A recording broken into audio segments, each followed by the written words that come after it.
It started with one red glove lying on the sidewalk in front of the bagel shop on Elm Street. The morning was cold in Cincinnati, the kind of February chill that makes the river look like steel, and I had my hands stuffed deep in my jacket. I almost stepped over the glove. Then I turned back. It was small, with a tiny silver button at the wrist, and it looked lonely. I stood there, coffee in one hand, and thought, if I leave it, snow will bury it by noon and a car will press it into the slush. So I picked it up and pinned it to the wooden fence next to the shop, using a thumbtack from the community board inside. I wrote a note on an index card. Found here at 7:22 a.m. Nate. I didn't think about it again until the next morning, when the glove was gone and a new card hung in its place. Thank you. L. I smiled like I'd just received a quiet secret. I'm Nate, 30, living in a brick walk-up above a barber on Ray Street. My life is simple.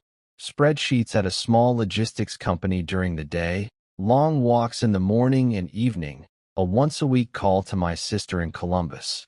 I'm not a collector, not really. But the glove changed how I looked at the street. Suddenly the ground spoke. I began seeing abandoned things everywhere. A single earring shaped like a leaf, a library receipt, a grocery list with cilantro, don't forget, underlined 3 times. I started carrying a small stack of index cards and a pen.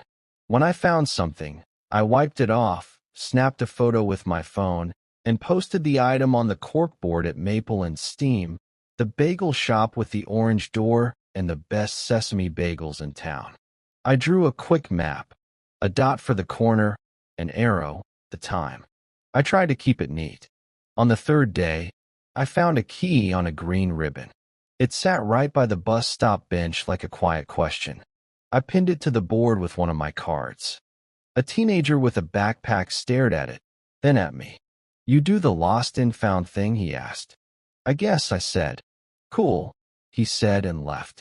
That afternoon, the barista, Lila, gave me a free refill and said, You're making the board worth reading. I liked Lila's voice, soft, like she was trying not to disturb a sleeping cat. I'm only pinning things, I said. Yeah, she said, but you're pinning stories. A week in, Maple and Steam's board was a small museum. People began adding their own cards. Blue scarf, frayed edge, found near the mural on Main.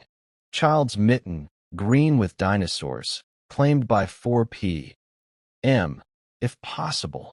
I met a retired teacher named Mr. Ruiz who came each morning with a crossword and an old thermos. He liked to guess who owned what.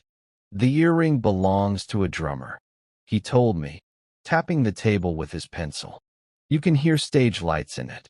I didn't know how to hear stage lights, but his game made the room glow. I kept my rules light. If I found something valuable, like a wallet, I took it to the police station after posting a card with a simple item turned in. Most things were small: a bus pass, a recipe for lemon bars, a sketch of the Roebling Bridge on printer paper. That sketch stopped me. It was careful and kind. The lines of the suspension cables were steady, the shadows under the deck soft. On the margin it said, lunch break, 12:18. I pinned it to the board with extra care, like you handle a leaf you don't want to bruise. By the end of the month, people started looking for me. Hey, lost and found guy, someone called as I pushed open the orange door. I turned. A woman in a blue coat waved. Do you take umbrellas? She asked. We take umbrellas, Lila answered for me, smiling. I wrote a new card. Striped umbrella, leaning against the north wall at 6:50 a.m. The woman laughed. You make directions sound like poetry, she said, and left the umbrella by the board. At work, I kept my street life quiet. My desk had 2 monitors and a small plant that didn't mind the fluorescent lights. My boss liked numbers and silence. Sometimes in the afternoon, while a query ran, I'd open the photo album I called Elm Street Archive and scroll. Not everything was beautiful. One photo showed a beat-up sneaker with a melted sole. But even that felt like a sentence in a larger paragraph I couldn't yet read. I didn't understand why this small habit made me feel steadier. Maybe because it asked so little. Pay attention. Write it down. Be kind. One Saturday, I pinned a little sign above the board. Lost and found Fridays, 7 to 9 a.m. I figured people could come then to look through a box Lila kept behind the counter, the one we now called the depot. Mr. Ruiz nodded at the sign. "This is how traditions begin," he said. Quietly, with a thumbtack. I felt silly and happy at the same time. I bought a cinnamon raisin bagel and took a bite on the sidewalk, the river wind finding my ears. Across the street, someone had chalked a blue heart on the curb. It looked temporary, and somehow that made it feel important. A small problem found me the following week. A man with a sharp haircut and a neon running jacket walked in while I was pinning a note about a silver bracelet. He watched me, then said, too loud, "You don't have permission to post people's stuff." The bell over the door felt suddenly bright. I swallowed. Lila set down a cup with more force than usual. "We know Nate," she said. "He helps people." The man shook his head. "It's still weird. You get attention for other people's property." He left with no bagel. I stared at the board. He wasn't totally wrong. I went home with a heavy stomach and sat on my floor, the wood cool under my palms. I decided to write clearer rules. Starting tomorrow, I'd log items with a date and a simple note. If unclaimed in 14 days, donate it. I'd stop photographing anything too personal. I'd keep the box behind the counter, not on a table. I wanted this to feel like help, not a hobby with an audience. The next morning I printed the rules and taped them to the corner of the board. Mr. Ruiz read them and gave me a slow thumbs up. A young dad thanked me and returned a mitten to a small hand that shook with relief. And at 8:57, with 3 minutes left in Lost and Found Friday, a woman in a green scarf pointed to the silver bracelet, her eyes wet. "It was my grandmother's," she whispered. "I thought I lost her." I handed it over. The room got quiet in a kind, warm way. After she left, Lila slid me a bagel I didn't order and said, "Keep going." I nodded, and the bell above the door chirped like a small bird. Spring softened the edges of our blocks. The brick buildings along Elm warmed to a gentler red, and the river shed its steel face and learned to glitter again. I kept walking before work, pockets full of index cards, a cheap clip-on badge holder for the pen that always tried to run away. I found odd treasure after a Saturday storm. 5 plastic dinosaurs with serious faces, a purple jump rope, a grocery gift card with $5 left on it. People began leaving things on the counter for me with sticky notes. Found near the mural, near the bus stop, park bench. It felt like the city was writing a letter to itself, and I was helping address the envelope. On the first Friday of April, a guy in a faded baseball cap came in carrying a shoebox. There was tape on every edge like he was trying to hold time inside it. "Found this on the steps by the old theater," he said. The box held Polaroids, dozens, of a dog with one ear flopped forward. The dates on the bottom were from 2004 and 2005. The dog was in snow, on a couch, in the arms of a boy with freckles. Lila put a hand on her chest. "Oh," she said. "We didn't pin the photos. We wrote a big card. Box of Polaroids. Dog named Daisy? Please ask at counter." 3 days later, a woman walked in, saw the word Daisy, and pressed her fingers to her mouth. "My brother," she said, "sent these to our grandmother. We cleaned her house and must have lost the box." She hugged the shoebox like a small animal. She left with it, and we all stood very still for a second, as if moving too fast would erase the moment. The board became a place where the street could talk back. People began writing comments on the cards. "The scarf kept me warm during a weird week. Glad it's home." Umbrella still opens, even if it's size. Mr. Ruiz started drawing tiny doodles, an umbrella like a jellyfish, a key floating like a spaceship. The teenager with the backpack, whose name turned out to be Marcus, offered to design a better Lost and Found Fridays sign for his graphics class. He made one with block letters and a small map of our blocks in pale blue. I taped it up and felt something inside me stand taller. At my office, a new project tried to swallow my time. I found myself working late, the cursor blinking like a small, impatient metronome. On those nights, walking home, I would swing by Maple and Steam even if it was closed. I'd look through the window at the empty board and the wooden tables. The quiet felt like a friendly animal sleeping. I'd stand there, hands in my pockets, and remember the silver bracelet, the green scarf, the tiny dinosaurs. The city, even at midnight, felt less like a big machine and more like a room where the light hadn't yet gone out. Not every story was sweet. A wallet appeared with no ID, only a crumpled photo of two people on a Ferris wheel. I turned it in at the district station and pinned a note about it. No one came for it. An envelope with concert tickets had a date already passed. We made coffee stronger that day and sighed. But even on the stale days, someone would swing the door open and bring the river air with them and say, "Hey, I think you found my hat." And the room would tilt back toward good. One morning, I found a harmonica on the low wall outside the bank. It was old, the metal dulled, the word Marine Band barely readable. I cleaned it with a wipe and put it in the depot. The card I wrote was simple. Harmonica, wall by the bank, 7:10 a.m. An older man saw it and froze. His hands went to his chest like he was trying to catch a bird. "Where did you say?" he asked. "The bank wall," I said. He nodded, swallowed, and picked it up. He lifted it to his lips and played the gentlest run of notes. Almost not a song, more of a memory. The shop went still. Lila leaned on the counter with her chin in her hand. When he finished, he wiped his eyes. "My wife used to make me practice outside," he said, laughing, and the laugh was a small, healed thing. He put $1 in the tip jar and left. Mr. Ruiz whispered, "Today's crossword will be easier." As Fridays grew busier, I realized we needed a better way to handle the crowd. People were polite, but the board became a pinch point.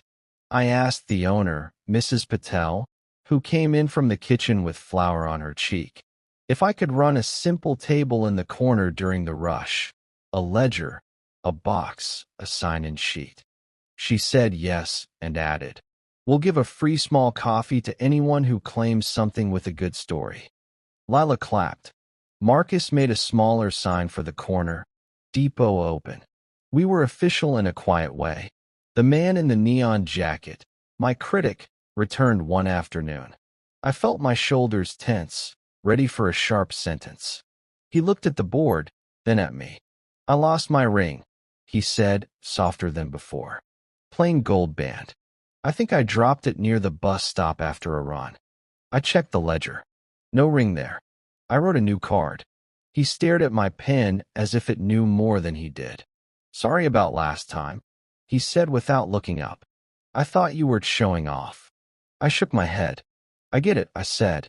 "I'm trying to do this right." He nodded once and left. The next day, a toddler wandered in holding a gold circle like a treasure. Lila called me. I came over, and we laughed in a quiet, careful way because the toddler looked so proud. The runner picked it up the next morning, eyes shiny. He left a note. "Thanks for making room for things to find their way back." That night, walking home past Findlay Market, I bought strawberries that tasted like July, even though it was April. I ate one standing by the mural on Main, juice on my fingers, and thought about how the board had become a mirror. It showed us to ourselves, but kinder. On my kitchen table, I had started a little zine. Printer paper folded in half, photos and cards taped in, small captions in my blocky handwriting. Elm Street Archive, Issue 1. I wasn't sure if anyone would want to read it, but making it felt good, like sweeping a floor no one else noticed. I printed 6 copies at the library. They looked humble and a bit crooked. Lila put them near the register, and by the end of the week, they were gone. The city changed in small, almost private ways. Neighbors nodded to each other more. People started describing their days with landmarks from our cards. "I'll meet you by the fence where the red glove was," someone said on the phone. The fence had become a North Star. I didn't plan any of this. I only kept a pen in my pocket and tried to step more slowly when the light turned green. By June, the board needed a second board. Mrs. Patel gave us a narrow frame from her storeroom, and Marcus painted it the color of iced tea. We hung it to the left of the orange door. Maple and steam smelled like cinnamon and warm yeast. The bell over the door had learned the names of the regulars. I kept the ledger tidy, and people started writing returns on the margins. "Thank you, whoever saved my day." Someone drew a small cat waving. Mr. Ruiz began arriving with a little tin of cookies he called crossword fuel and handed them out like prizes when a claimed item made the room sigh. One Friday, I decided to experiment. Claim night, the sign read. First Friday, 6 to 8 p.m. Music. Stories. Bring a donut if you're already full of bagels. I worried that no one would come. People did. Lots of them. Lila plugged in a speaker and played a playlist that sounded like a soft sunset. Marcus set out paper and markers so kids could draw their lost things from memory. Mrs. Patel told a story about a recipe card that vanished in 1998 and asked the room if a card had feelings. Would it be more afraid of water or fire? A guy named Julio came in with a small amplifier and a guitar and played the same 3 chords in 15 different ways until we all cheered. A woman named Tessa read a poem about a hat that went on a 2-week vacation without her. It was all simple and ordinary, and it made my chest feel like someone was shining a flashlight in it and finding useful tools. Halfway through the evening, the door opened and a group of construction workers walked in, dusty from a site down the block. One of them saw the Roebling Bridge sketch pinned behind the counter and shouted, "No way. That's mine." He had left it on a bench months earlier during lunch. He claimed it, and the room clapped like he'd finished a marathon. He looked embarrassed and proud at the same time. "I thought it blew into the river," he said. He kept running a thumb over the penciled cables as if they could hum. The runner, my once critic, showed up with a box of donut holes and stood by the door like a bouncer who had learned to be gentle. He nodded to me. I nodded back. People smiled and moved, bumped elbows, told short stories, and passed napkins. Someone brought a harmonica, and asked the older man if he'd play again. He hesitated, then put it to his lips and played a song that sounded like a porch light. The shop grew quiet in the happy way it does when a baby falls asleep in a public place and everyone watches their voice. When he finished, the room exhaled. I looked at the board and thought, this is what it wanted to be. In the middle of all this, my boss offered me a promotion. "You're organized," he said. "You notice things other people miss." I said yes, but I also said I needed to keep my mornings free. He didn't ask why. Maybe he had his own version of a board, model trains in his basement, a Saturday chess group, a bird feeder he filled like a promise. The raise meant I could buy a small wagon for the depot, a real ledger with columns that didn't warp when coffee kissed them, and a metal box to hold thumbtacks that otherwise rolled away like tiny, curious coins. July smelled like hot pavement and basil from window boxes. I found a little notebook near the bus stop, full of baking experiments. Page 1. Banana bread, less sugar next time. Page 2. Blueberry muffins with lemon zest. The last page had a grocery list and a heart. I wrote a careful card and pinned it, then walked past the park where teenagers played basketball in heat that made the air wobble. The notebook waited 3 days before a young man claimed it. Cheeks red, relief loud in his thank you. He brought us a loaf 2 weeks later, the best banana bread I'd ever tasted, sweet enough, soft as a morning apology. We ate slices behind the counter, standing, laughing, and it felt like a holiday we had invented. Not everything was tidy. A man tried to sell a found phone back to its owner in the corner, and I had to step in, voice steady, hands open. "We returned things here," I said. He left with a shrug and a look that said the world didn't always make sense to him. It doesn't always make sense to me either. But the board gave me a way to navigate, like a street map you keep in the glove box, creased and reliable. One late summer afternoon, I walked to the river with no cards in my pocket, just a cold drink and time. The water carried light like it had learned a trick. I sat on the low wall and thought about how much of my life used to pass without me noticing. I had believed attention was a skill you learned and then owned. Now I thought it was more like watering a plant, a practice, not a badge. I listened to a boat engine fade and a bike roll by, and the small bell of a phone receiving good news. I laughed out loud for no reason and wiped my face with my sleeve and felt fine. The second claim night drew even more people. We made name tags with prompts. Write the last thing you misplaced. Mine said pin, ironic. A kid wrote fear. He wore the sticker like a cape. A woman placed an empty key ring in the depot with a note, for when you get the key back. She winked.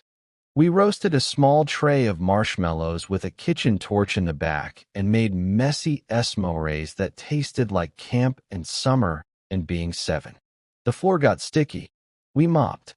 The room smelled like sugar, and my shoes squeaked, and it all felt like a story I'd want to read again. At the end of the night, after the last cup was rinsed and the music went quiet, I stood by the board and read the cards left behind. A button shaped like a star, a faded cap, a postcard that never found its stamp. The bell over the door chimed once in the air from the AC kicking on, like a memory practicing. Lila stacked chairs with the slow grace of someone who likes their work. "You know," she said, "you came in here once to tape up a glove. Now look." I looked. It wasn't bigger than a room. It didn't need to be. It was enough. Walking home in the warm dark, past windows lit like soft squares, I thought about what had really changed. Not the city. It had always been like this, 1,000 little threads crossing without fanfare. Not me exactly. I still liked quiet mornings, still answered emails with too many commas, still burned toast if I didn't watch it. What changed was where I put my eyes.